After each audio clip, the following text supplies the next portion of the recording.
founder of Integra Group. Halim Rusli sejak kecil sudah melakoni kehidupan yang mandiri. Ia sempat menetap di panti asuhan di Kota Batu, Malang, Jawa Timur hanya karena kedua orang tuanya super sibuk. Ibunya pengusaha, sedangkan ayahnya bankir. Mandiri sejak kecil, pria kelahiran Tangerang ini langsung terjun ke bisnis tahun 1985 setelah selesai kuliah administrasi bisnis di Redlands University, California, Amerika Serikat. Halim memegang posisi kunci di beberapa perusahaan mebel yang tetap beroperasi hingga sekarang. Di Integra Indocabinet yang dibangun tahun 1989, Halim menduduki posisi Presiden Direktur. Perusahaan ini melantai di Bursa Efek Indonesia tahun 2017 dengan kode saham Wood. Kembali di Shiotalk, kita masih bersama Halim Rusli, CEO PT Integra Indocabinet Tbk. Pak Halim, ini kalau kita bicara soal furniture, ini pertanyaan saya sebagai orang awam nih Pak. Itu saya pikir banyak sekali klasifikasinya. Kalau mungkin saya hanya tahu misalkan furniture kantor, furniture rumah, dan di dalam rumah itu ada lagi mungkin ada untuk apa lagi, kitchen set dan segala macam. Kurang lebih begitu Pak ya? Betul sekali.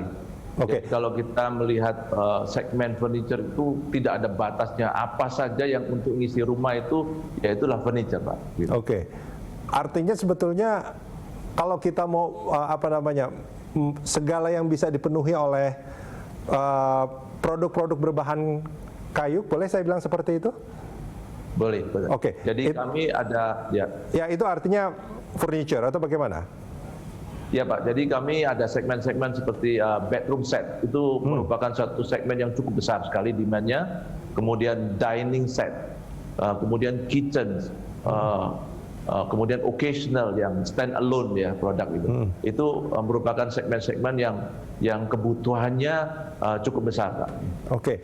Nah itu ada klasifikasi kualitasnya juga nggak Pak? Misalkan high end, middle, atau mungkin yang lebih murah mungkin atau bagaimana? Tentu, semua menyesuaikan budget daya beli consumer. Di situ ada yang high end tentunya yang ada ukiran dan kemudian ada satu kosmetik ataupun aksesoris yang lebih banyak lagi. Kemudian ada yang mid range ataupun yang paling basic low end. Jadi yang pokoknya fungsional saja, desainnya biasa-biasa. Itu yang considered lebih low end Pak.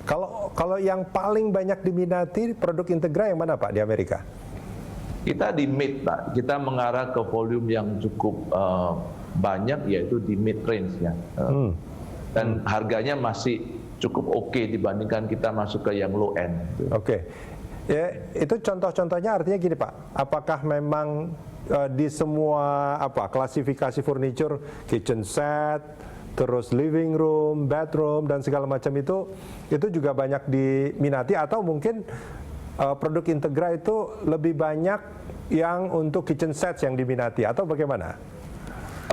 Kami cukup fleksibel Pak, di mana orientasinya pasar segmen yang kebutuhannya banyak, itu yang kami akan kejar Pak. Jadi itu pun juga fleksibel, sambil berjalan kalau kami lihat ada segmen-segmen produk khusus yang demand-nya sangat besar, kami juga masuk, karena secara umum machineries ataupun setup-nya tidak terlalu ada suatu perubahan yang signifikan.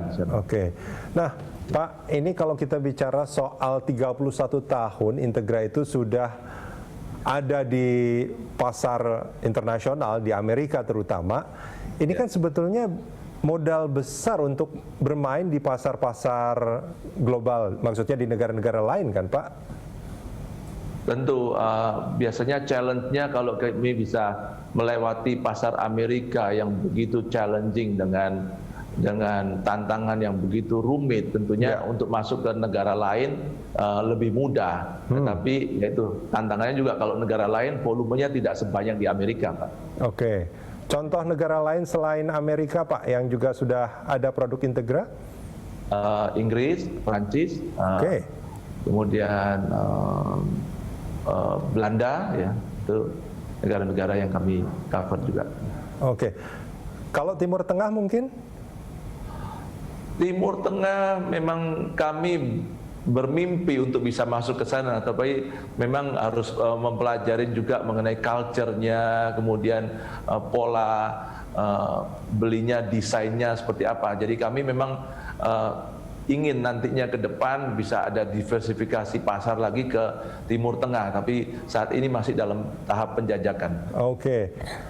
Ini kan artinya kalau tadi saya dengarkan apa yang disampaikan Pak Halim, sudah ada di Amerika, di Eropa juga, itu di negara-negara besar sebetulnya, Inggris, Belanda dan segala macam.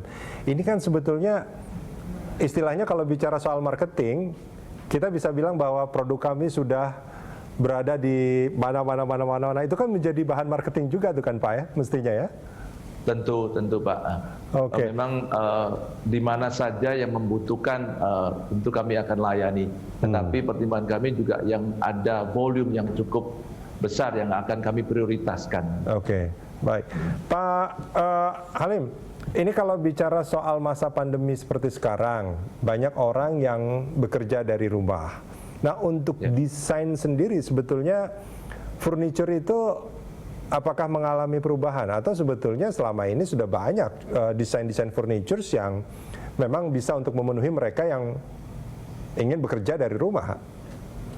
Ya, memang secara desain lebih ke saya lihat function ya Pak ya, mungkin juga function kemudian dengan kombinasi kosmetik yaitu finishing yang kalau kita lihat mebel-mebel IKEA kan cukup simpel ya Pak ya. Di sini kalau kami yang garap itu lebih simpel tetapi dengan kosmetik yang lebih baik Pak. Sehingga murah tapi cantik gitu. Oke. Ya. Pak Halim, ini koreksi kalau saya salah. Di awal tadi Pak Halim itu punya paling tidak 2 klasifikasi produk yang diperdagangkan. Yang pertama adalah furniture, yang kedua adalah building component ya, betul ya? Betul sekali. Nah, 2 produk itu mana yang paling banyak berkontribusi terhadap revenue? Sekarang cukup imbang Pak. Cukup imbang. Di sini hampir boleh dikatakan 40-60 ataupun 50-50 karena segmen yang di building components ini pertumbuhannya juga cukup besar. Tadi yang pernah saya sampaikan karena juga dampak daripada trade war ini. Nah, Pak Halim, kalau kita bicara soal 31 tahun, Integra itu sudah mengekspor ke luar negeri, terutama ke Amerika. Dalam rentang 31 tahun itu, ini menurut pemikiran saya yang awam, pasti terjadi tren kan? Ada perubahan-perubahan kebutuhan, permintaan, desain, dan segala macam. Ya. Bagaimana bagaimana Integra mencoba untuk memenuhi betul, Pak. Jadi secara desain tentunya seperti apparel, pakaian yaitu fashion Pak, akan terus berubah. Tetapi pola dengan pandemik ini di mana masyarakat umum lebih banyak belanjanya melalui online. Tentu online ini kan menyangkut dengan transportasi, pengiriman barang. Di situ yang kami lihat ada segmen yang knockdown furniture dan yang fully assembled furniture. Di situ yang membedakan tren kebutuhan untuk knockdown furniture lebih meningkat tajam karena secara cost furniture yang knockdown itu kan flat pack Pak. Tentunya landed cost yang dibeli oleh pihak end user lebih terjangkau. Itu yang terjadi di masa pandemi seperti sekarang ini? Betul sekali. Pak Halim, kita jeda sebentar, kita akan kembali lanjutkan ini di segmen berikutnya. Pemirsa jangan kemana-mana, CEO Talk masih akan kembali usai jeda.